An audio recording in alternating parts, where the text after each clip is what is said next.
और पिछले एपिसोड में आपने देखा हिप हॉप पूरे शहर में नाकाबंदी करवाता है ताकि पीटर शहर से भाग ना सके। पर पीटर लड़की का भेष बदल के रेलवे स्टेशन से भागने की कोशिश करता है। तभी उसकी विग गिर जाती है और हिप हॉप उसे पहचान लेता है तो वो पीटर का एनकाउंटर कर देता है।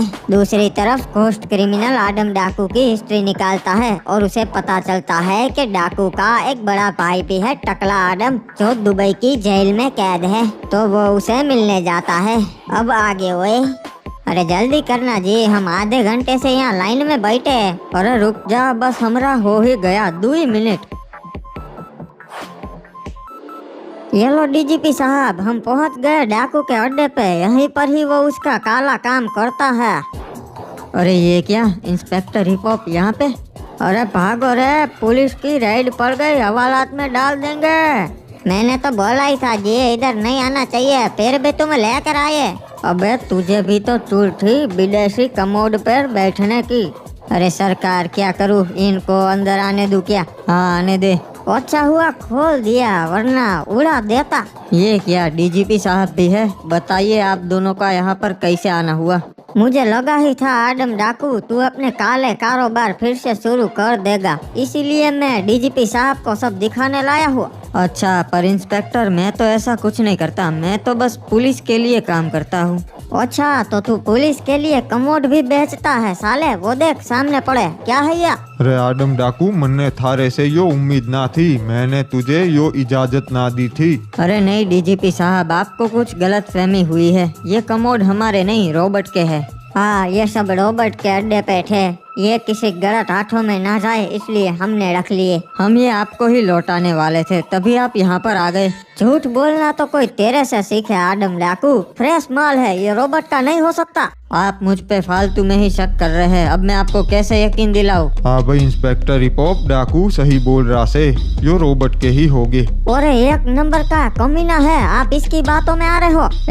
जबान संभाल के इंस्पेक्टर, ये मत भूल तू आदम डाकू के अड्डे पर खड़ा है, जिंदा बाहर नहीं निकलेगा। अरे इंस्पेक्टर, इसकी बातों को सीरियसली मत लेना, ये बहुत मजाक करता है। अच्छा हुआ तूने बता दिया, मैं तो अपनी गन ही निकालने वाला था। अरे चुप करो भाई तुम दोनों, हम यहाँ लड़ाई करने ना आए से। डीजीपी साहब, शुरुआत इसने की थी। ठीक से, थारी गलतफहमी दूर हो गई ना इंस्पेक्टर। चलो अब हम यहाँ से चलते से। नहीं, अभी मैं आपको बताता हूँ। जब हम यहाँ आए तब 3 लोग उस कमोड के पास बैठे थे। हमें देखकर वो भाग गए। वो पक्का इस आदम डाकू का माल खरीदने आए हो गया। हाँ भाई, मुन्ने याद आया, मतलब डाकू तूने कमोड स्मगल करना शुरू कर दिया। चुप करो, हमारे ऐसे दिल वाले भले डाकू पर आपको ऐसे आरोप लगाते हुए शर्म नहीं आ रही? चुप हो जा क्रिमिनल, चुप हो जा। नहीं, आज तो मैं इन्हें सच्चाई बताकर ही रहूंगा। वो तीनों लोग जो इस कमोड पर बैठे थे, वो कमोड खरीदने नहीं आए थे, बल्कि उनकी तो औकात ही नहीं थी ये कमोड खरीदने की। तो फिर बता, वो तीनों इधर क्या कर रहे थे? वो गांव के गरीब लोग थे जो ख्वाब लेकर आए थे विदेशी कमोड पर बैठने का, और इस भले इंसान ने उनका ख्वाब पूरा किया। क्या गलत किया इसमें? अरे वाह भाई, यो तो बढ़िया काम किया, कीप इट अप डाकू। अरे डीजीपी साहब, ये सब इसका दिखावा है। अच्छी तरीके से समझता हूँ मैं इस कमीने डाकू को।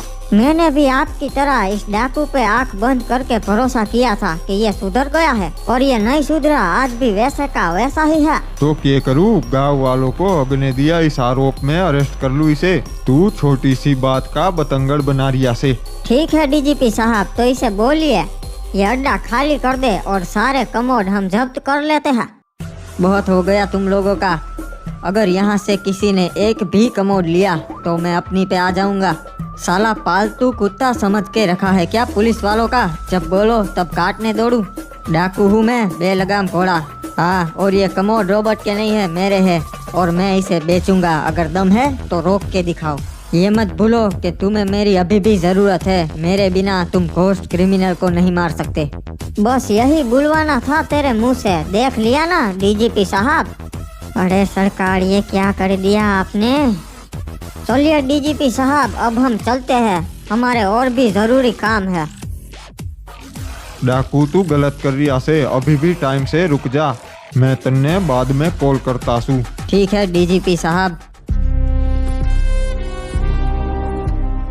ये इंस्पेक्टर तो मेरे रास्ते का कांटा बनते जा रहा है, इसका कुछ करना पड़ेगा। ये लीजिए घोस्ट क्रिमिनल, मैंने इसको बाहर निकाल दिया आपके कहने पर। ए कौन है रे तू और मेरे को काहे को निकाला? अबे जबान संभाल के, तू सबसे बड़े टॉयलेट माफिया घोस्ट क्रिमिनल से बात कर रहा है। अच्छा है, जानता है तेरे को, तेरे आदमी लोग मेरे साथ जेल में थे। हाँ ओए, मेरे आदमी लोग पूरी दुनिया में फैले हुए हैं। मिलकर अच्छा लगा तुमसे, वैसे मेरे को इधर क्यों बुलाया?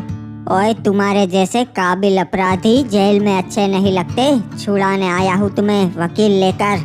ये तो नहीं हो सकता रे, क्योंकि मैं पूरी जिंदगी जेल में ही सड़ने वाला है। चिंता मत कर, यहाँ का जज मेरा दोस्त है, जैसा मैं चाहूँ वैसा ही होगा। ठीक है रे, तेरा एहसान मैं कभी नहीं भूलेगा। अरे वैसे तू तो वही है ना, आदम डाकू का बड़ा भाई? हाँ अपुन वही है, और आदम डाकू अपुन का छोटा भाई है। ओए मैंने सुना है तूने एक बार उसे जेल से छुड़वाया है। हाँ वो पुलिस लोग ने उसको अंदर कर दिया था, अपुन अकेला गया था, जेल से निकाला अपुन ने उसको अकेले। ओए बड़े दुख की बात है, तुम भी तो यहाँ जेल में थे, पर वो तुम्हें छुड़वाने नहीं आया। सारे भाई खुदगर्ज ही होते हैं। अरे उसको नहीं पता होगा रे, या फिर वो काम में फंसा होगा, वरना वो जरूर आता मेरे को छुड़वाने। ओए नहीं ओए, वो तो ऐश कर रहा है आदमपुर में, वहाँ का बहुत बड़ा माफिया जो है। हाँ खुदगर्ज होते हैं, जरूरत पड़ने पर ही याद करते हैं, वरना भूल जाते हैं। हाँ सही कह रहा है तू। वैसे साला मैंने उसके लिए क्या कुछ नहीं किया, और वो मेरे को जेल में मिलने भी नहीं आया। हाँ ओए भाई ऐसे ही होते हैं, मेरे साथ भी एक ने ऐसा ही किया था, पर अफसोस मैंने उसको जिंदा नहीं छोड़ा।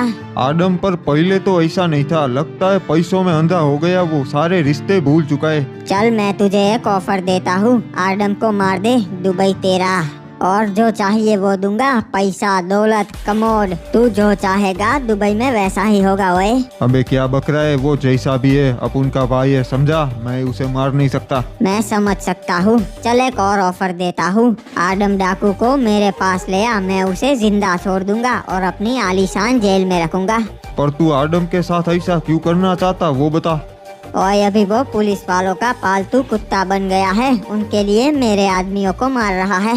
मैं बस उसे समझाना चाहता हूँ कि उनका साथ छोड़ दे और हमसे मिल जाओ, फिर हम तीनों मिलके पूरी दुनिया में राज करेंगे। ओए ये तो गलत बात है, वो पुलिस वालों के साथ मिल गया, वो जानता नहीं है पुलिस वाले उसे कहीं का नहीं छोड़ेंगे। चल मेरे को मंजूर है, मैं आदम को तेरे पास लेकर आएगा, पर याद रखना उसको कुछ होना नहीं चाहिए, वरना तेरे को नहीं छोड़ेगा। ओए मैं जबान देता हूँ, उसे कुछ नहीं होगा। ठीक है, मैं कल रवाना होता हूँ आदमपुर के लिए। बॉस ये क्या किया, आप आदम को जिंदा छोड़ देंगे क्या? ओए नहीं ओए, उसने मेरे भाइयों को मारा है, मैं उसे आसान मौत नहीं देना चाहता था। अब मैं आदम के सामने ही पहले उसके भाई को मारूंगा, तब उसे पता चलेगा ओए दर्द क्या होता है, और फिर आदम को मारूंगा।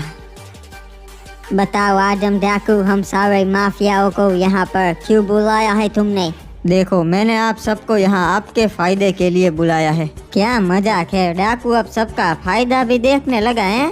देखो सीधी बात पर आता हूँ, तुम सबको माल रॉबर्ट देता था और अब मैंने रॉबर्ट को मार दिया है, इसीलिए तुम सबका धंधा बंद पड़ा है। बात तो सही कही हो, फिलहाल धंधा बंद पड़ा है, पर घोस्ट क्रिमिनल सेठ माल पहुँचा देंगे हो। मैं भी तो तुम्हें माल दूंगा, और वो भी उससे कम दाम में। देख आदम, हम उसके साथ गद्दारी नहीं कर सकते, घोस्ट क्रिमिनल बहुत खतरनाक आदमी है, वो हम सबको मरवा देगा। अगर तुम लोगों ने मेरे से सौदा नहीं किया तो मैं भी तुम्हें मार दूंगा। डाकू ये तो तू हमें ब्लैकमेल कर रहा है, और धंधे में ऐसा नहीं होता। देखो मैं तुम्हारी गारंटी लेता हूँ, अगर तुम मेरे से माल लोगे तो घोस्ट क्रिमिनल तुम्हें कुछ भी नहीं कर पाएगा। मैंने रॉबर्ट को मार दिया और पता नहीं कितने और माफियाओं को भी। घोस्ट क्रिमिनल अब मेरे से डर गया है, अब वो आदमपुर में अपना धंधा कभी नहीं करेगा। सुनो, अब तो दो रास्ते हैं तुम्हारे पास, या हमारे साथ जुड़ जाओ या सपने देखो, क्योंकि घोस्ट क्रिमिनल का माल तो कभी आदमपुर में आने नहीं वाला, और आएगा भी तो हम छीन लेंगे। भाइयों बात तो सही है, वो काफी टाइम से माल नहीं आया और वो बता भी नहीं रहे कब आएगा। सही कहा, डाकू के साथ जुड़ जाते हैं, सस्ते में खमौड मिलेंगे, अपना ही फायदा है। ठीक है तो अब डील पक्की समझू ना, तुम मेरे से ही माल लोगे? हाँ डाकू, हम तेरे से ही माल लेंगे। वो फायदे की बात यह है कि अब हमें पुलिस वाले भी परेशान नहीं करेंगे, क्योंकि आदम उनका फालतू है। हाँ सही कहा, वो अब उनका भी झंझट नहीं। क्रिमिनल ठीक है सरकार, अभी खत्म करता हूँ।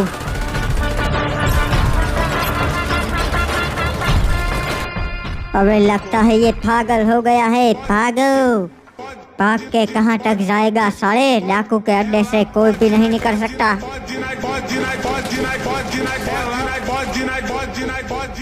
सरकार, वैसे इनको मरवाया क्यों? ये तो अपने साथ ही काम करने वाले थे। साले अपनी औकात भूल गए थे, मेरे को पुलिस वालों का पालतू बोल रहे थे।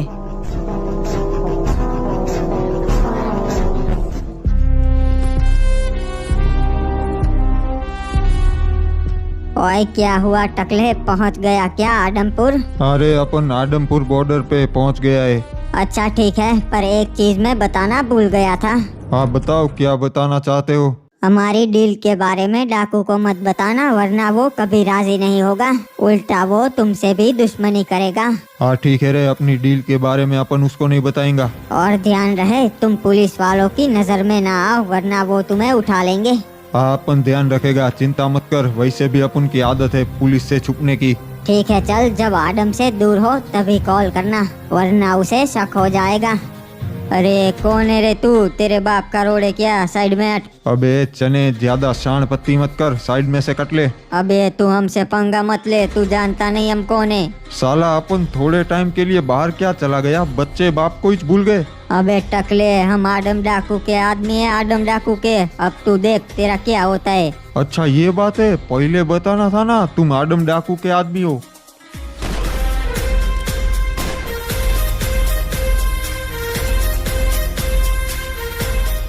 साला जहाँ भी देखो आदम डाकू, उस साले को बड़ा करने वाला ही मैं हूँ। अब लोग आदम डाकू को नहीं, सिर्फ टकले आदम को ही जानेंगे।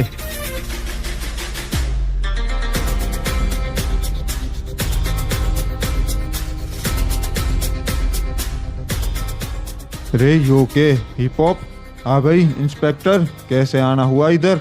बाबू मोसाई, आप सारी सच्चाई जानते हुए भी ऐसे चुपचाप ही बैठोगे क्या? हिप्पू तू जल्दबाजी कर रिया से, ठंडे दिमाग से नहीं सोच रहा। अरे आपने देखा नहीं उसने कैसे हमें धमकी दे दी कि अगर हम उसके कमोड को हाथ भी लगाएंगे तो वो हमें नहीं छोड़ेगा। हिप्पू सब दिखता से, मन ने भी सब याद से, पर अभी उसे रोकना ना चाहिए। अरे पर आप समझ नहीं रहे हो, अगर इसने घोस्ट क्रिमिनल को मार दिया उसके बाद ये खुद घोस्ट क्रिमिनल की जगह ले लेगा। मतलब हमारी पूरी मेहनत बर्बाद। ना हिप्पू, पूरी मेहनत बर्बाद ना होगी, मारे पे भरोसा रख। आपने देखा नहीं, हमने उसके खास आदमी पीटर को मार दिया, वो भी डाकू के बिना। तो अब हमें डाकू की क्या जरूरत है? रे भाई, उसने रॉबर्ट को मारा से, जिसे हम आज तक हाथ भी ना लगा पाए। हाँ ठीक है, पर अब तो रॉबर्ट खत्म हो गया ना। और वैसे भी हमें डाकू की इसीलिए जरूरत थी क्योंकि उसे आदमपुर के जंगल का चप्पा चप्पा मालूम था। हाँ पर अभी घोस्ट क्रिमिनल तो बाकी से, और उसे सिर्फ डाकू पकड़ सकता से। पर इसकी कोई गारंटी नहीं है डीजीपी साहब के डाकू घोस्ट क्रिमिनल को पकड़ ही लेगा। ये भी हो सकता है कि वो उसके साथ हाथ मिला ले।